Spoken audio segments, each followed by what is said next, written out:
সেই কোনো না কোনো জায়গায় একটা টপ লেভেলের সেটিং এর গন্ধ পাচ্ছি। কি হবে?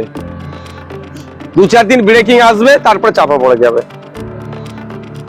ইতিপূর্বে ইডি সিবিআই এর হাতে যে সমস্ত মামলা আছে গরু পাচার, কয়লা পাচার, বালি চুরি, শিক্ষক নিয়োগের দুর্নীতি, একাধিক বিষয়, সেই বিষয়ে যদি সদার্থক ভূমিকা নিত তাহলে আজকে আর এই সিআইডি গিয়েছে এটা ব্রেকিং করতে লাগতো না। শুধুমাত্র জনমানুষে এটা দেখানো হবে যে বর্তমান রাজ্য সরকার বিশাল ব্যবস্থা নিচ্ছে, এই করতে সেই করতে সিবিআই পাঠিয়ে দিয়েছে। এর থেকে বেশি কিছু দেখছি না আমি।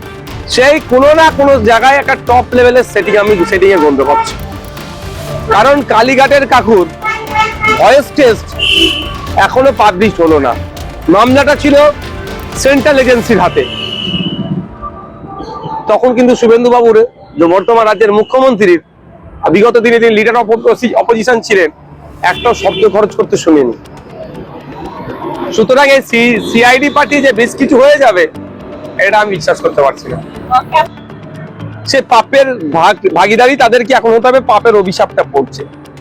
কারণ পঞ্চায়েতের কথা যদি আমি বলি, সামান্য একটা পঞ্চায়েতের সদস্য বিরোধী হওয়ার জন্য তাকে কাজে না দেওয়া, তারপরে প্রেসার ক্রিয়েট করা, তাকে অফার করা, তখনও যখন সে শুনছে না তাকে মিথ্যা মামলা দিয়ে তাকে তৃণমূলে জয়েন করা, এই ধরনের ঘটনা ঘটেছে। সিলদার সে কাউন্সিলরটা তাকে লাস্টটা খুন পর্যন্ত করে দিল, কারণ তাকে শাসকে আসতে হবে, তৃণমূলে জয়েন করতে হবে, সরি ঝালদার।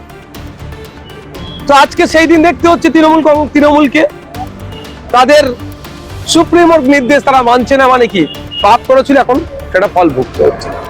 তবে যারা ছেড়ে যাচ্ছেন সাধারণ মানুষ কিন্তু আপনাদেরকে ক্ষমা করবে না। বিজেপিকে যেভাবে বকলমে সহযোগিতা করছে দেখছিলাম, বিভিন্ন চ্যালেঞ্জ চালাচ্ছে যে আজকের ডেটে 300-র অধিক বিজেপির এমপি হয়ে যাচ্ছে। মানে বকলমে তাহলে বিজেপিকে যারা সাপোর্ট করছে, ধর্মনিরপেক্ষ মানুষের ভোট নিয়ে, সে মুর্শিদাবাদের 3 এমপি থেকে শুরু করে, ঘাটাল থেকে শুরু করে, মথুরাপুর থেকে শুরু করে রাজ্যের বিভিন্ন প্রান্তের ধর্মনিরপেক্ষ ভোট নিয়ে বিজেপিকে আটকানোর জন্য যারা ভোট দিয়েছিল, সেই ভোটে জিতার পরেও যারা বিজেপিকে সহযোগিতা করছে, মানুষ কিন্তু ক্ষমা করবে না। এর জবাব গণতান্ত্রিক পক্ষে মানুষ দেবে।